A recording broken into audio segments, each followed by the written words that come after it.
Hello everyone, and welcome to the Fundraising Nest Conversation with Friends. And I am super excited about this one because this is a new friend for me, and I can't wait to hear about this remarkable human. Please welcome Cherian Koshy, who is based in Iowa. Cherian, thank you for joining us. My pleasure. Thanks so much for having me. This is exciting to meet new friends as well. It sure is, and I was super excited when I saw your your bio come through our speaker. You're connected to us from a good friend of ours, Liga, which is exciting that she's extended her reach and introduced us to other fabulous people. So, Conversation with Friends is to let our community know all about the amazing work that is going on around the world. So, I'm going to just throw it over to you to tell us a little bit about who are you? Who are you and what do you do? So I've been fundraising for the last 25 years and um, mostly in frontline fundraising. So working with everyday donors, major donors, I started off sort of in the grants world. My first real job as a fundraiser was where the development director had started a grant application and asked me to kind of fill in the gaps as someone Yeah, who was working in programs, and then that person left and they asked me to take on the role. But even before that, in the UK they call them chuggers, yeah. and that was my first role in fundraising whatsoever. It was going door to door, asking people to support organizations like the Sierra Club and Human Rights Campaign, and so I got very used to hearing no No. at people's doors, and but this has still been my calling for quite a while, and very quickly I realized what a large community we have of fundraisers all over the world, Yeah. and so got connected to Rogari and did some work with them, and met an incredible number of fundraisers there. And then at many of the conferences I would go to, met fundraisers from around the world as well. So I'm always just excited to meet people who are doing the same or similar work, but also doing so in a different context, and just understanding how that context differs and what practices they're focused on, and also what Yeah. questions they're asking. Because Yeah, I think absolutely. You know, it's an interesting one, that whole chugger thing. It's got such bad press, and it does. even now, it's still the area of fundraising I think I often get challenged on. And I think what's really sad is someone like yourself who started there, you have gone on to personally raise more than $100 million. And that's what I keep, some of the best fundraisers I've ever met have started in that kind of real grassroots on the ground stuff. So I think, when we defend chuggers and that form of fundraising, you can argue the practice of that fundraising. You know, what is bigger than that is the journey that that professional goes on. Do you agree? Absolutely, and I mean, it's not the same journey for anyone, but it's certainly an important one. You know, where you came from has so much to do with where how you look at the world, Yeah. from my perspective, and it's definitely shaped my professional practice and how I think about how I interact with even some of the largest donors in the world. Yeah, absolutely. And so you're currently the vice president of the Development of Merit America, which is an organization that's closing the gap on gap at scale by wages and things and breaking the cycle of poverty. I'd love to hear a little bit more about that. Yeah, so one of the things that our founders discovered was that the ability to, I shouldn't say discovered, but sort of revise their thinking around was the fact that there are 53 million Americans who don't have degrees or Yeah, who are in low wage work and sort of stuck in the cycle of work. And the for most people, the story has been that if you work hard and you get into the right school and you go to college, then there'll be a job there waiting for you. And I think we know now that that isn't yeah, true. That just because you have a degree doesn't mean that you'll get a great job, and the ability to get into college is even more difficult, especially for folks that need to pay rent or yeah. help out family members. And so, even if college were free, it would not be the right choice for everyone. So, our organization combines what we like to call tech and touch. So there's an opportunity for you to get a certification that has proven jobs that are out there in the market, and you get connected into that through the process of the learning of the skill, but also training on interviewing skills and resume building and Right. whatnot. And so you have a real human who's helping you through that process. And the wage gains are significant. It's almost double the amount of people of what people were earning prior to starting the program. Giving me tingles, that one, because I left school at 15 with no formal education due to my own circumstances. I was a child in the care system and had some kind of, real big issues. And I never went back to education and ended up being the CEO of a peak body. So I know that there are alternative pathways for people that want to, yeah, but life hasn't given them the normal expectations. Yeah. So I love that. And Um, Michelle, that's my story as well. I yeah, never finished a college degree and went through certifications in fundraising and mentorship, and have been really blessed and privileged to be able to be in the place where I am now, being able to fundraise for organizations like Merit, yeah. and be able to get back to the community based upon what I've learned. Yeah, yeah, be that inspiration, I think, for me as well. It was other people I met who I just assumed, when you meet people who you inspire you and you realize they don't have a degree, you're like, that I can achieve something in life. And I think it's so important. I think more and more I'm proud to share that. Whereas for many years it was a real Absolutely. kind of imposter for me. It still is a little bit that Oh, I'm sure. not I'm not educated, but actually it's the world is changing and I love that. Yeah. Quite a lot of imposter syndrome for me still, but Yeah. I think one of my coaches used to, or does still say, that you are best positioned to help the person you once were. Yeah. And I take that to heart every day, and wake up knowing that even though I don't have all the answers, there's something that I can help someone else with. Absolutely. Yes, definitely. So moving on a little bit, and that's something else that's very intriguing. You are a certified mind genomics advisor. What is that?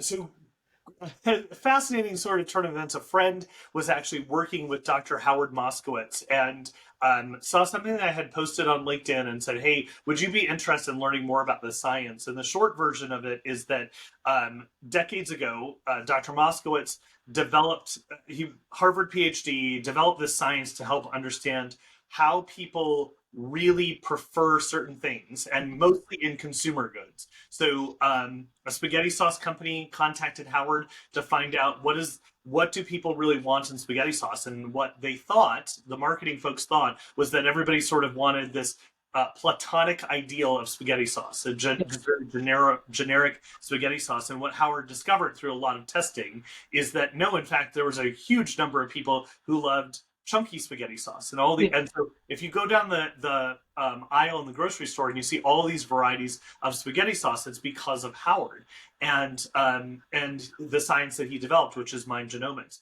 And so my kind of excitement about this was, could we understand what makes donors prefer to give to a certain cause, or prefer to give in a certain way, or to a particular idea? And so what we do with organizations is sort of take their annual appeal or the content on their website, and not only see what resonates with different groups of donors, but understand what actually drives them to not volunteer or not give, and Yeah. what's driving them away, and then what are the kind of buckets of beliefs that are out there, Mhm. what's driving those decisions, and how can we speak to people who already believe, who already care in some way about the organization and the cause, but Mhm. really align it with what they're hoping to get out of it. Reminds me of a book I'm not quite finished. I'm slowly reading it this year. Thinking Fast and Slow. Yeah, by Have you Danny read that Cotton. book? Yep, absolutely. That whole system one, system two thinking. When you read that book, it terrifies you how you have been programmed your entire life Absolutely. into And there's thinking something.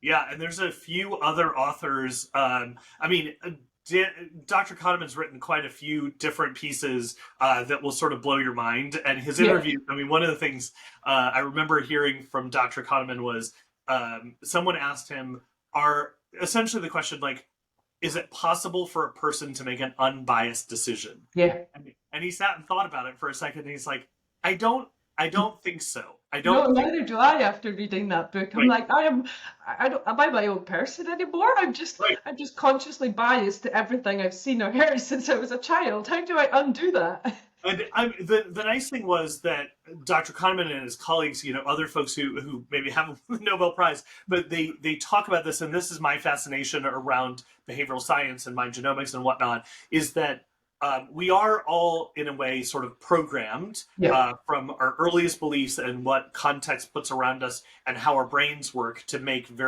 either very quick decisions in a certain way or very deliberative Mhm. decisions in a certain way. But we are very biased. The fact that we can be conscious of those biases Yes. and just at least know that this is affecting us in some way is really um, I think Awakening. helpful, right?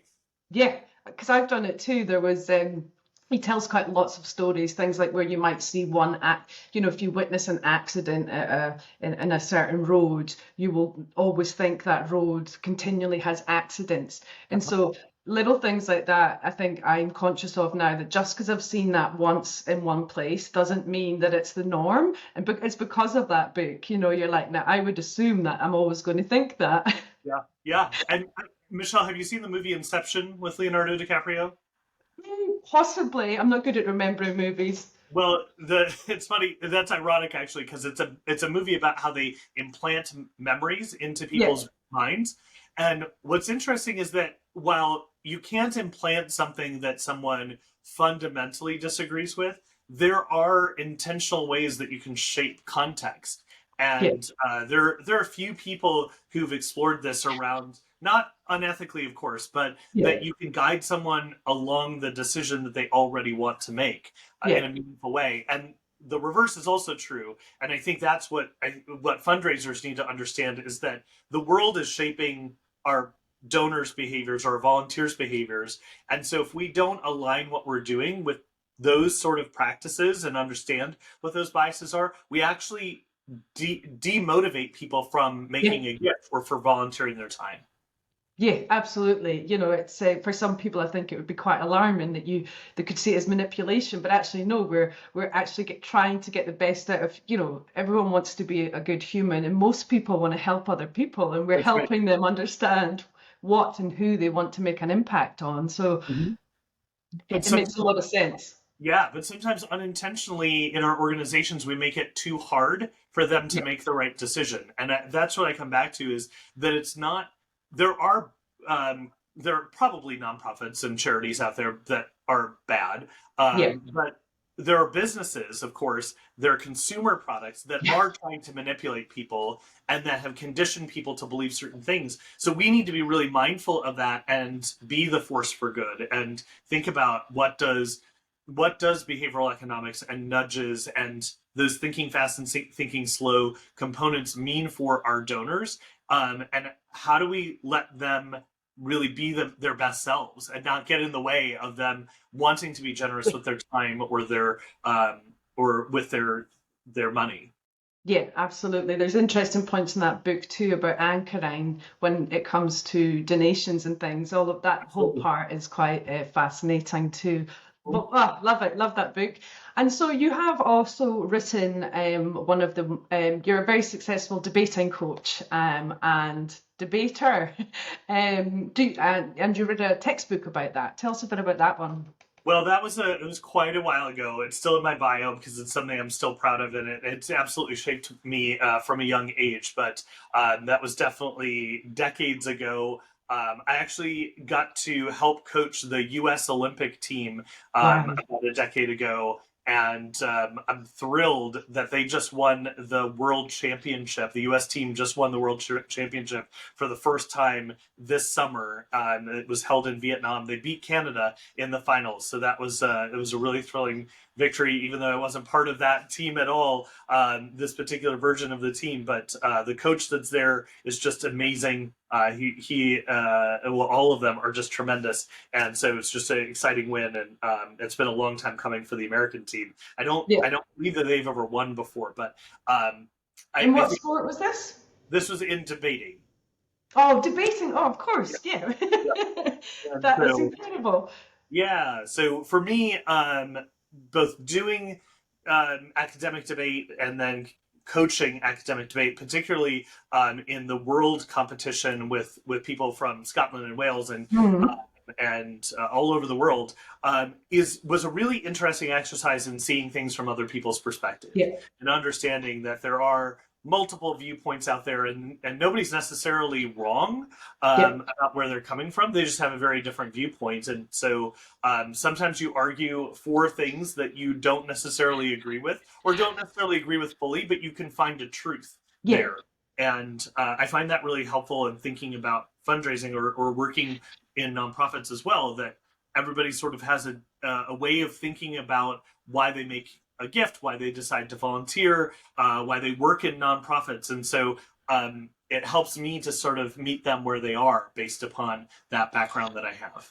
Yeah, one of the things I want to kind of try and create at Fundraising Nest is a debating chamber. Ah, Because when I used to organise conferences, and say we'd have two kind of key head note speakers, and they were both doing donor love, let's say, quite different takes on it.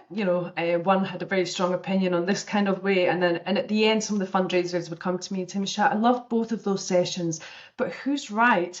And of course, they didn't want to ask a quick like force that in a big situation. And it got me thinking, neither of them are right. It's in context of your organization, your budget, your impact, your all of these things. Nobody's right or wrong, but what it did lead me to think was, wouldn't it be great to have these kind of experts in the same field actually debating the obvious differences in their take on their strategies towards fundraising yeah. in a safe, comfortable place where fundraisers can ask those difficult questions of them. Absolutely. I mean, I think that that would be fantastic. I will say that there are people who are open to those Yeah, kinds of things, and then some people who I don't even want to say they're shy. I think people don't love to have their ideas um, open to that level of criticism, and so it can be off-putting to some people, particularly some speakers who feel very strongly yeah. that their position is the right position or something like that. But there are lots of other reasons why that might be the case. I forgot to mention, of course, the Australian team and the New Zealand team when it comes to high school and collegiate debate are quite good. They're excellent. So there's a lot of great resources there that you could draw upon for something like that. Just Yeah, in I terms, think it's important. You're right. These people who are delivering these kind of, headline kind of keynote speeches, they do know their stuff. But I think it's really important for especially the new fundraisers who are hearing this to understand why they believe what they believe. And if you're that strong and that this is what I believe works and it's worked for me, then stand by it and have a healthy debate. So hopefully absolutely, one day we will have a debating chamber. that'd be fantastic.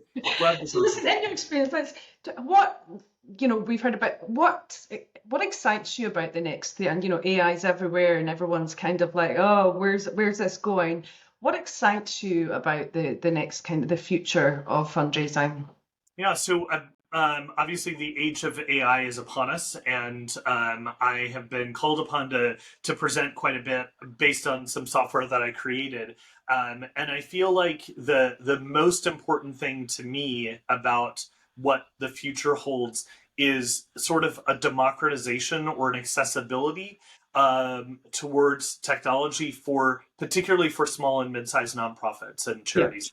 I feel like a lot of small organizations felt like they had to compete against larger organizations with smaller budgets and fewer staff. And so and I've been in those situations where we didn't have enough people and there was never enough time yeah, to do what we already knew needed to be done. And the age that we live in now enables technology to be a helpmate yeah, in those circumstances. I call it technology as a sidekick. yeah, So I have automations and artificial intelligence and algorithms that can help me get my job done so that I can go home and spend time with family and friends. yeah, And that's what I think is really exciting. Whereas before, you had to spend thousands and thousands of dollars or bring in these fancy consultants, and all these things that were out of reach for most yeah. organizations are now easily available, and that's the most exciting thing for me.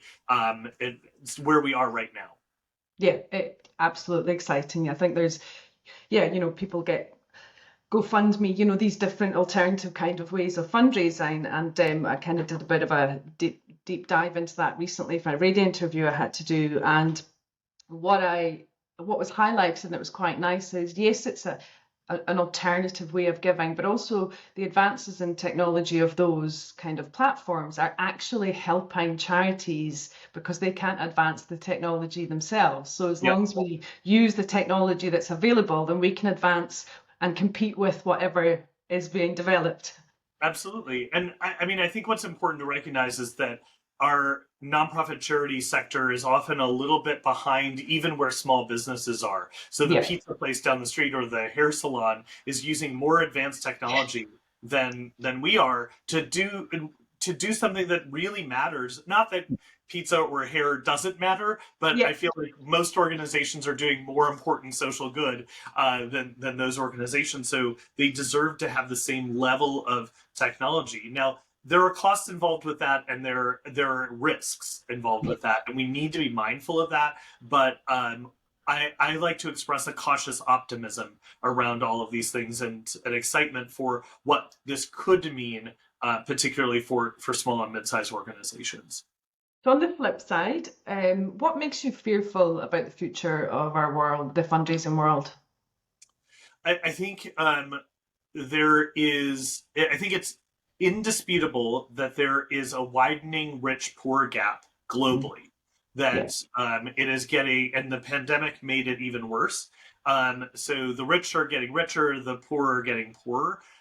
Not to say that we have not made strides in terms of absolute poverty, but the relative difference between the wealthiest and those in need is still very significant. And what I see organizations leading towards is trying to identify only those people who can make the most significant gifts to their organizations. And the analogy that I would give is that they're trying to take a bulldozer to the apple trees that have the most apples on them and just pull down all of those apples, when I think our responsibility as a sector, not just for me in the United States or in Iowa, in the middle of country here, but globally, is to inspire generosity. To Yeah. You've got me there. That's that. Yes, we do. I think there's always been the haves and have-nots in society, the rich and the poor. What we don't want to create is a divide in being able to give. Yes, and so what I think we're teetering towards is what I would consider, or I would call, philanthropic exclusion, Yeah. where people feel like they don't have enough money to give, and therefore they can't Yeah. participate in our philanthropic sector, and nothing could be further from the truth. We ought to be creating, seeding orchards of generosity that will bear fruit, perhaps not even in our lifetime. And that is where my worry is that we are not doing the quite literal groundwork Yeah. of building up that generosity complex for the future. I absolutely agree. And the technology, when you talk about technology, we have, when I was in New Zealand, I had to manage New Zealand through the demise of checks. We got 9 months notification from the banks that the checks were going. Huge impact on the sector. Just Yeah. got to Australia, the announcement's been made, they're getting rid of them in Australia. Uh-huh. Now cash, a lot of the banks are getting rid of cash. And actually, a cashless society creates a divide in giving. And that really bothers me, that how people can give is changing, and that scares me. Everyone should be able to give, whether it was a dollar in the bucket at Right. the supermarket or whatever. How do these people give? And because, yeah, it's super important to me, and I hear you on that one, and I think the charity sector has to, lead the way on that as well, and remind all our donors that, yeah, they can give little and For sure. often. Yeah, Yes. absolutely. Okay, well,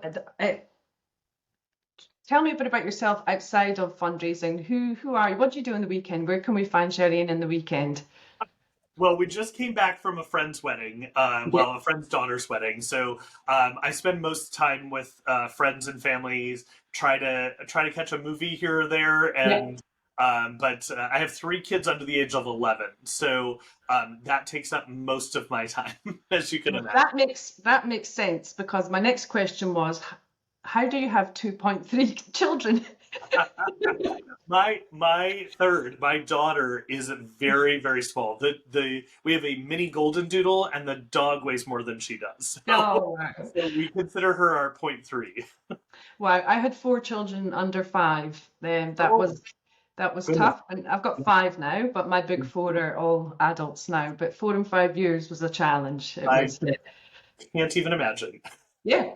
No, I think I don't remember much of it, but I survived. And the eldest one just got her master's in genetics, so did something right. Yeah, congrats. That's fantastic. Listen, the last question I ask all of our guests, what advice would you give to your younger self you wished you knew then that you know now?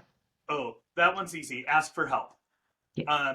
I felt like as a young person professionally, I I needed to have all the answers and act like I had all the Mhm. answers.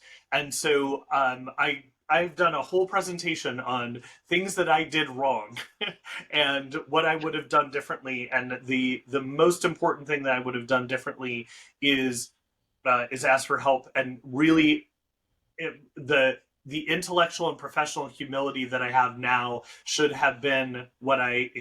I experienced decades ago, and it would have made me so much better of a fundraiser as a leader as a person, and I would not have made the mistakes that I made Yeah. back then, or I probably would have made different ones. Let's be honest, but Yeah. hopefully they would have been better mistakes if that makes Yeah. sense. But I can only encourage people who are just getting started in the profession to ask questions of anyone and be Yeah. willing to continue to ask questions, not feel like there's any foolish question or that there are these givens that should be how we function or how we do things. Or everything should be welcome to a healthy level of skepticism. Brilliant. I love it. It's, yeah, absolutely love it. And that's why we've built the Fundraising Nest, the community, the social media platform that which we hope will continue to grow over the years. Is that safe space? It's comfortable, it's accessible, it's free. You can go in there because we're all fundraisers of some kind.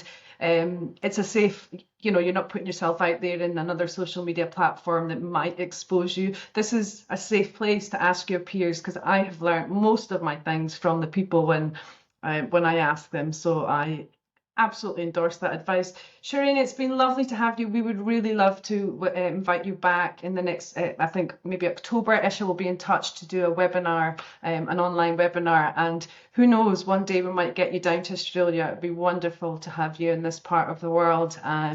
You're just incredible. I've enjoyed our chat so much. Thank you so much. It's been really insightful and welcome to the community and everyone jump in.